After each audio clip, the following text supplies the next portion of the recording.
కదిలించాలి, కానీ గట్టిగా చెప్పకూడదు. అది మనం త్రాగితే మనసు నుంచి అటువంటి చెప్పాలంట. తథ్యం మంత్రం మాక్షం తథ్యతరా తత్సదేవ మంతర అని వేదములో ఇటువంటి శిక్షలు, వ్యాస శిక్ష అనే భాగంలో వేదం ఎట్లా అధ్యయనం చేయాలి, ఎట్లా పారాయణ చేయాలి, ఆ వేదం ఎట్లా చెప్పాలి అని పూర్తిగా వ్యాస శిక్షలో చెప్తున్నారు.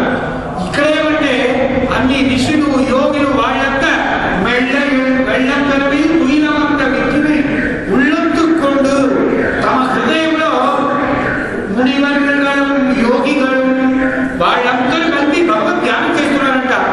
ఎట్లంటే మెళ్ళ ఎడింది వరియులని వరన్ మనవరుణని ఒడు కరిగిరి మరివియ కరియవరడీనై పరివడు మరవునల్ అడియవర్ పడవుడల్ హరియని అని అని అని అని అని. ఈ శ్రీ వైష్ణవ దినచర్య అని పేరు. శ్రీ వైష్ణవ దినచర్యలో బ్రాహ్మణే ముహూర్తే సంప్రాప్తే నిద్రాం త్యక్వా ప్రసన్నతి హరిర్ హరిర్ హరిరితి వ్యాఘరే వైష్ణవ కుమార్. బ్రాహ్మణే ముహూర్తే, బ్రాహ్మ ముహూర్తం 4 గంటలకు మనం తప్పకుండా ధనుర్మాసంలో చేయాలి. బ్రాహ్మ ముహూర్తం అంటే 4 నుంచి 6 వరకు బ్రాహ్మ ముహూర్తం.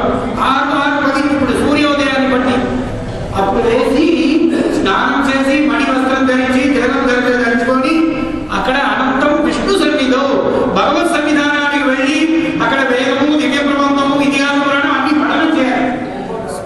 అది ఎట్లా అంటే కరాగ్రే వర్ధతే లక్ష్మి కరమధ్యే సరస్వతి కరమూలే గౌరీ స్యాత్ ప్రభాతే కరదర్శనం. నిద్ర నుంచి లేచినప్పుడు వేదం చెప్తుంది విష్ణు క్రమోస్య విమాదిహ గాయత్రం ఛంద ఆరోహ పృథివీమను విక్రమస్వ నిర్బంధ స్వయం విష్మః విష్ణు క్రమోస్య విసర్జిహ త్రైతుభం ఛంద ఆరోహ అంతరిక్షమను విక్రమస్వ నిర్బంధ స్వయం విష్మః. అద్భుతమైన వేద మంత్రం. లేచినప్పుడు ఎడమ కాల్ని భూమిలో పెట్టాలని వేదం చెబుతుంది. ఎడమ చేతిని ఎందుకు పెట్టాలా? ఎక్కడైతే పెళ్లి మంచిదంటే అక్కడ కుడి కాలు పెట్టి, అదే రైట్ హ్యాండ్ పెట్టి, రైట్ హ్యాండ్ పెట్టే కదా. మిలిటరీ ఉంది కదా, వాళ్ళ శాసనంలో రైట్ లెఫ్ట్ కాదు, లెఫ్ట్ రైట్ లెఫ్ట్ రైట్ అంటారు. లెఫ్టే ముఖ్యం. లెఫ్ట్ ఎందుకంటే మిలిటరీ వాళ్ళంతా ఎక్కడైనా యుద్ధానికి వెళితే కాశ్మీర్ అటువంటి బార్డర్లు ఉన్నారు కదా, వాళ్ళందరూ మన భారతదేశాన్ని కాపాడాలి ఉంటున్నారు. కాబట్టి ఎదురు నుండి జయించాలంటే అప్పుడు లెఫ్ట్ ముఖ్యం. శ్రీమద్ రామాయణంలో ఆంజనేయ స్వామి ఈవేళ ఉన్నారు. జ్యేష్ఠ నక్షత్రం వచ్చి మూల నక్షత్రం కూడా వచ్చింది. ఆంజనేయ శ్రీలంకకు వెళ్ళారు. వెళ్ళినప్పుడే రామకార్యం దాసోహం కోసలేంద్రస్య రామదూతం అని చెప్తున్నారు. అప్పుడు వెళ్ళినప్పుడు లంకకు వచ్చి చేరినారంట. లంకకి వెళ్ళిన వెంటనే ఆంజనేయ స్వామి మక్కట వానర కీశ అని అమర కోసం చెప్తుంది. వారు ఏం చేసినారంటే లంకకు వెళ్ళిన వెంటనే ఏ కాలని ఇక్కడ పెట్టాలని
మన ప్రగ్రహం అంటే దాన్ని గ్రహించడం.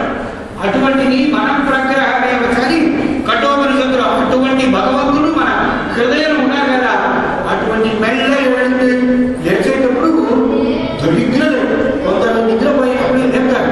ఏమిటి ఏమిటి అంటే ఆయన భయపడతాడు. లేచేటప్పుడు ముందుగా పక్కన ఉండి అట్లా కొంచెం శబ్దం చేయాలి.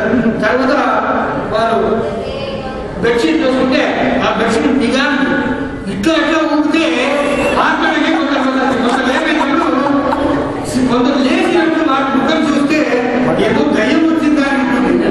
లేచినప్పుడు కూడా నిదానంగా లేయాలి. లేచినప్పుడే నిలబడకూడదు. లేచి కూర్చొని కరాకే ఈ చెయ్యి రెండు జాయిన్ చేస్తారు. ఎందుకంటే కరాకే ఇప్పుడు సమీగర్భాగ్నిమంథతి ఏషావా అగ్నేర్యజ్ఞా తమో తామేవాస్మై జనయతి. సమీగర్భాగే అగ్నిమంథతి ఇట్లా చేస్తే అవోబిల క్షేత్రంలో తిరుగుమేళ మంగళాసనం చేయబడినప్పుడు తైత్తీయా విక్షివత్వం సింగవేణి కుండ్రమే అంటున్నారు. తైత్తీయా అంటే అవోబిల క్షేత్రం అడవిలో బ్యాంబూస్ చాలా ఉన్నాయి. ఆ బ్యాంబూస్ ఏమంటుంది ఒకటి అట్లా తగులుకుంటే దాని నుంచి నొప్పి వస్తుందంట. ఈ నొప్పి ఎట్లా అయిందంటే ఆ అడవి ఎంత మండుతుంది. అప్పుడు తైత్తీయా ఈ బ్యాంబూస్ మండుకొని దీని ద్వారా ఆకాశమంతా తెల్లగా ఎర్రగా అయిపోతుందంట. తైత్తీయా విక్షివత్వం సింగవేణి కుండ్రమే. సింగవేణి కుండ్రం అని అహోబిల క్షేత్రానికి పేరు. తిరుమల సింగం అంటే లక్ష్మీ నరసింహస్వామి ప్రేమతో అక్కడికి అవతరించారు కాబట్టి అటువంటి అహోబిల క్షేత్రం. తైత్తీయ ఇప్పుడు మన చెయ్యి పెట్టుకుంటే దీని ద్వారా ఒక అగ్ని వస్తుంది. అగ్ని ఎక్కడ ఉందో అవన్నీ పరిశుద్ధమైన క్షేత్రం. దానికే మనం చేసిన వెంటనే మనం పట్టుకుంటే స్థలంలో కూడా ఒక దేవుడి ఫోటో ఉంటారు. దేవుడి ఫోటో ఇప్పుడు ఏదో షోలను పెట్టుకుంటే ఈ షో అంతా మనకి ఈ షోలో పోతుంది. షో ఎంత ఉంటే కూడా దాంట్లో కూడా కొంచెం ఆధ్యాత్మికంగా ఉంటారు. ఆధ్యాత్మికమైన భగవంతుని ఒక ఫోటో ఒకటి చిన్నగా పెట్టుకుంటే మన నెత్తి పక్కన పెట్టుకుంటే లేచిన వెంటనే కరాకే అది లేక మనం చేస్తే చెయ్యిని చూడాలి. కరాకే వర్ధతే లక్ష్మీ. మన చెయ్యి అగ్రభాగంలో లక్ష్మీ నివాసం చేస్తున్నారు. కర మధ్యే సరస్వతి, కరములో మధ్య భాగంలో సరస్వతి దేవి, కరమూలేది గౌరీ మూల భాగంలో గౌరీ పార్వతి ఉన్నారు. ప్రభాతే కర దర్శనం చేసిన వెంటనే కరాన్ని చూడాలి. అందుకే కొందరు అదే కోర్టు వారు హాని నోరు తెలిసినప్పుడు అట్లా మూసుకోవాలి. హాని తెలిస్తే అప్పుడు ఒక దేవతలు లోపలికి పోతున్నాడంట. ఆయుష్ని తీసే దేవత అని శాస్త్రం వేదంలో ఉండేది. అందుకే ఇద్దరికి చేసి ఇట్లా అనుకుంటారు. అది ఒక శబ్దం.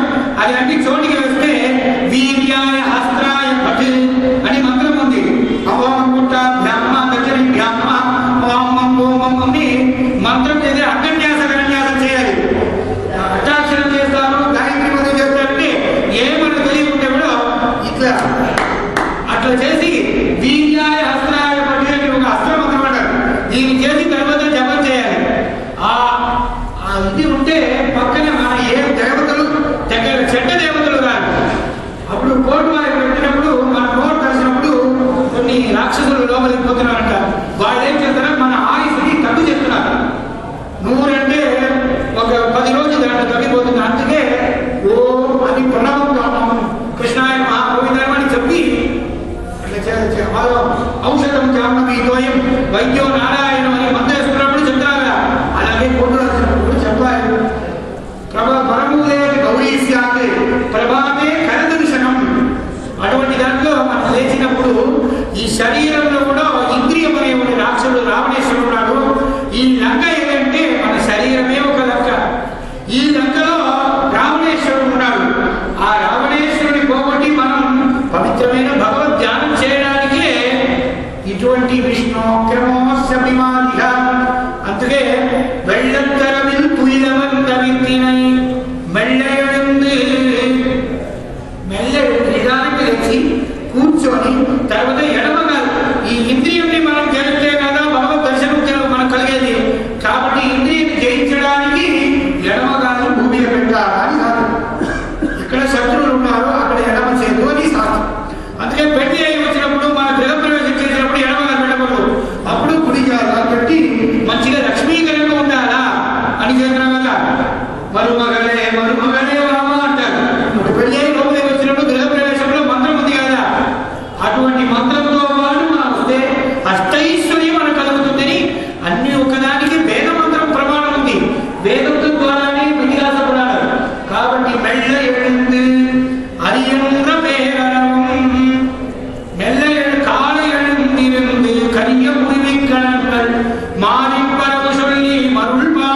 மைமகளோ சோலைமலை பெருமான் துவராமதி எம்பெருமான் ஆதிநிலை பெருமான் அவன் பாற்றை உரைக்கின்றதே. కాల எழுந்திருந்து తెల్లవారి పొద్దున పూట లేచి కరియ కురిమి కణంగల్ ఈ చిలుకలు ఈ పిల్లలు పక్షులు ఉన్నాయి కదా, ఈ పక్షులంతా భగవత్ స్మరణం చేస్తున్నదట పొద్దున.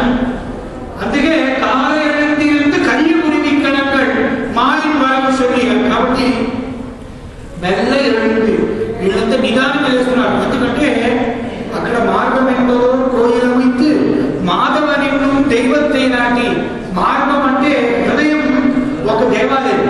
ఆ దేవాలయంలో మత్సంలో దోలలో భగవంతుడు. దోలోత్సవం అంటే తిరుపతిలో చూడండి, ప్రతి ఒక్క రోజు సహస్ర దీపాలంకరణ సేవ. 5:30 అయితే మనం తిరుమలకి వెళ్ళిపోతాం. 5:30 అంటే సహస్ర దీపంలో అమ్మవారి ఆశ్చర్యంగా అద్భుతమైన ఆ దర్శనం. మనం ఎక్కడ ఉన్నా హైదరాబాద్ లో ఉంటే తిరుమల ఉండే స్వామి మనకు మంచిగా దర్శనం ఇస్తున్నారు. ఈ కాలం ఎంత భాగ్యం. అందుకే మనమంతా భాగ్యవంతులం అంటున్నారు. వాడాలు పట్టిని వెయ్యొత్తు వాడిని మనమంతా భాగ్యవంతులం. మెల్ల எழுந்து నిదానికి లేచి హరియంద్ర పేరం. అప్పుడు హృదయంలో ఉండే భగవంతుని మనం ధ్యానం చేస్తున్నారంట ఆ యోగి యొక్క ఋషులు. హరియంద్ర పేరం ఉళ్ళం పుగుందు. అటువంటి భగవత్ స్మరణ చేస్తే మనకి ఎట్లా ఉంటుంది? హరియంద్ర పేరం. అది ఎట్లా చెప్పాలంటే హరి హరి హరి హరి హరి హరి హరి అని చెప్పాలి.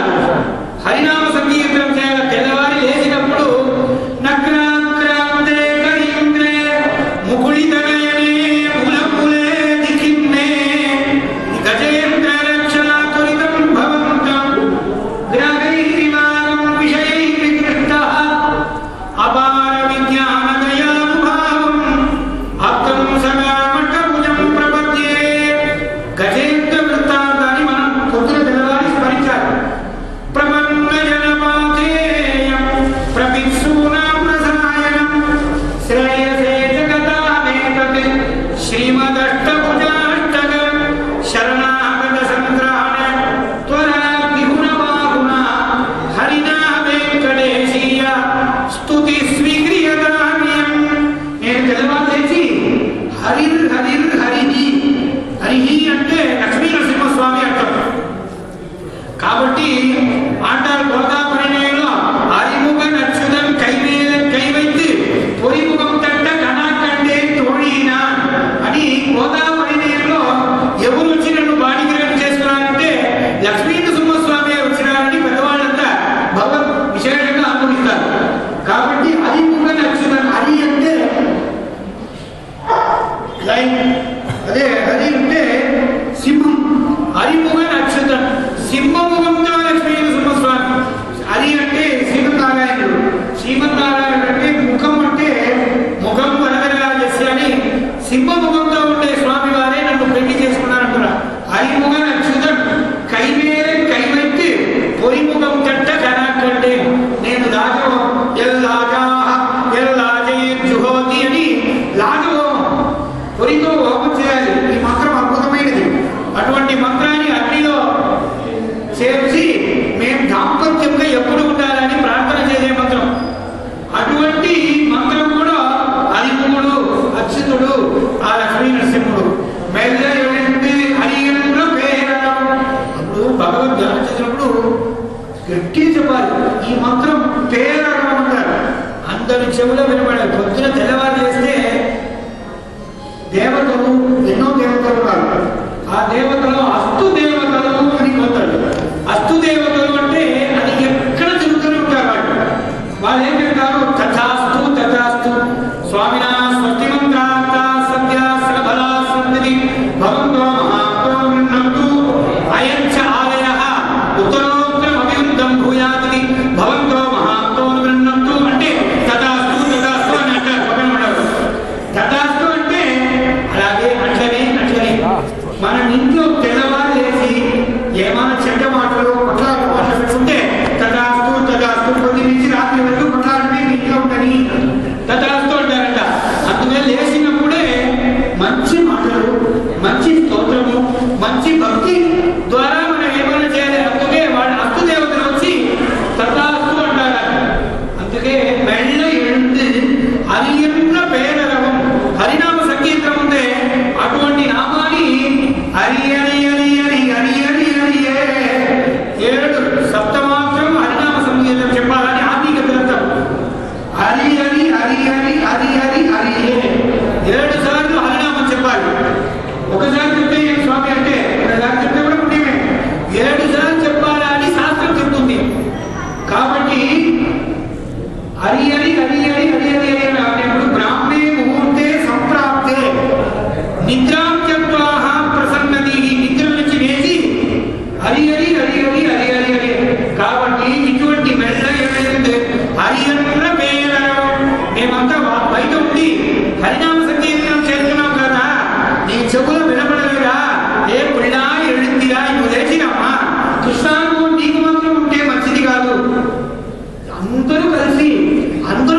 ముందు నీ చెవియి పడిపుగుంది ఎన్నుళ్ళాయి.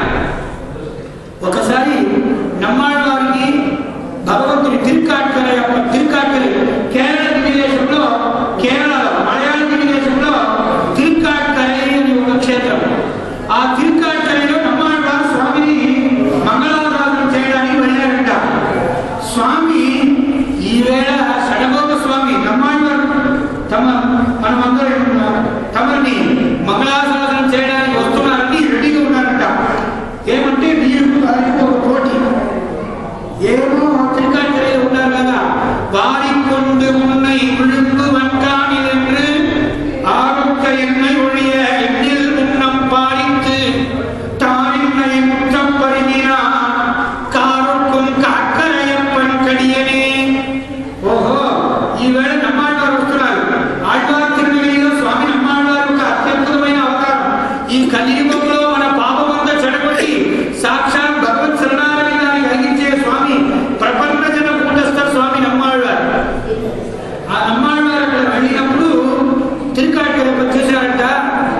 ఈవేళ ఏం చేస్తాను తెలుసా, నీ గుడికి వచ్చి నువ్వేమో లోకమందరికి అభిమిమ్రి ఆన్వరియం నీవరియై నిన్ను ఏం చేస్తాను కదా, లిక్విడ్గా హార్లిక్స్ మారిగా కలిపి ఒక లోటలో వేసి అట్లే నీకు తాగుతాను అని సంకల్పంతో వచ్చారంట స్వామి నమ్మాళ్ళవారు. ఈయన చూసారు, ఓహో నన్నే తాగేటప్పుడు మీకు అంత శక్తి వచ్చిందా, మీకు నేను చూస్తాను ఇక్కడ వారి కొండు ఉన్నాయి విழுங்குவன் காணில் என்று. ఈయన నమ్మాళ్ళవారు ఏం చేశారంట, ఉన్నై విழுங்குவன் కాణిల్ என்று. ఉన్నై విழுங்குవన్ అంటే పొంగల్ ప్రసాదం ఇస్తే అట్లా తీసి ఒక చెయ్యి తీసి మనం నోట్లో వేసుకుంటాం, అట్టనే మింగుతాం. అట్టనే మింగేటట్టు నేను వస్తున్నానని నమ్మాళ్ళవారు చెప్పారట. నన్ను మింగుతావా నువ్వు, సరే చూసుకుంటాం, మీరు రాని సన్నిధానానికి రాని ఉన్నై విழுங்குவன் కాణిల్ என்று ఆరోగ్య ఎన్నై ఒழிయ. నమ్మాళ్ళవారు సరే ఈయన చూశారు తిరుక్కాట్కరయ్యప్పన్, నేను కూడా రెడీగా ఉన్నాను. తానెన్నై ముచ్చప్పరిగినాన్. నమ్మాళ్ళవారు వచ్చినప్పుడు నమ్మాళ్ళవారు 10 పాసురంలో అక్కడ సమర్పించారు. ఆ పాసురం సమర్పించే నమ్మాళ్ళవారిని స్వామి ఏం చేసినారంట, లిక్విడ్గా చేసి నువ్వు నన్ను మింగుతావన్నావు, నిన్ను నేను పరుగుతాను, వీళ్ళు మొదలుగా తాగేస్తాను. ఆరున్నై ముచ్చప్పరిగినాన్ కారుக்கும் కాట్కరయ్యప్పన్ కడియనే. కడియనే అంటే కడియన్ కొడియన్ నెడియమ. కడియన్ అంటే సామాన్యుడు కాదు, అది కడియన్ అంటే గోవిష్ణుడు. నేను నిన్ను మింగాలని వచ్చినాను, నన్ను నువ్వు పరిగినావు కాబట్టి నాకంటే నువ్వు అని కోపంతో మంగళారాధన చేసినారంట. అటువంటి మెల్లెందు అరియன்ற పేరాను உள்ளமுக்கு ముందు నా హృదయంలో వెళ్ళి కుళిందేలో ఎంబావాయి సంతోషంగా ఆనందమయంగా చల్లగా ఉండాలనుకున్నాడు కదా. అటువంటి ప్రేయం నాకు కావాలి కాబట్టి ఏ పుళ్ళా ఎడిందిరా అని అద్భుతమైన ఈ భాషణంలో హయగ్రీవావతారం, హంసావతారం, కృష్ణావతార చరిత్రాన్ని చెప్పి గొప్పమైన గోపికను లేపేటట్టు ఈ భాషణంలో గోదాదేవి అమ్మ